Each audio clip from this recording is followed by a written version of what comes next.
Do you know that American history could have changed right here at Miami's Bayfront Park? On February 15th, 1933, just 17 days before taking office, President Franklin Delano Roosevelt was visiting the city, greeting supporters before he became president, and he was shot at 5 times right here, right at the spot in Bayfront Park. The president, or future president, survived, was not hit by the shots, but Anton Cermak, the mayor of Chicago, who was accompanying the president, was killed, and 5 bystanders were injured. So as we talk about presidential assassinations and what they could potentially mean for the country, back in 1933, had future President Roosevelt been assassinated, he would have joined the ranks of Abraham Lincoln, of James Garfield, of William McKinley as presidents who were assassinated before him. He went on to serve 4 terms, led the country through the Great Depression and World War II.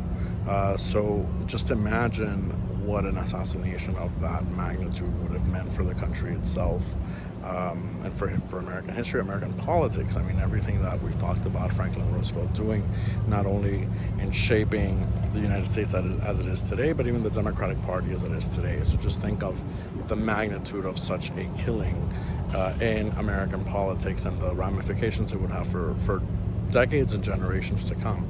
Right here, the assassination attempt is marked by a marker that you can see on the ground, which bears the image of Chicago's mayor, who was killed on this spot, Mayor Cermak.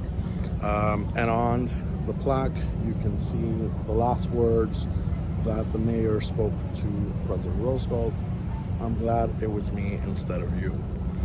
So you can just imagine. Right across from here, we have the monument honoring the fallen from Miami in World War II. And it has a quote by President Roosevelt. So just imagine, just steps away, had this assassination attempt been successful at this spot, the quote by Franklin Roosevelt on the side of that monument would not have been there. So just imagine the magnitude, as we talk about assassination attempts in current politics, and while they are rare, they have happened. But just think about the magnitude of a successful attempt. Even unsuccessful ones can change politics and the course of politics for a long time. So just keep that in mind, and remember that in Miami we had one of those examples happen. Unsuccessful, thankfully, but one of those that could have really changed history.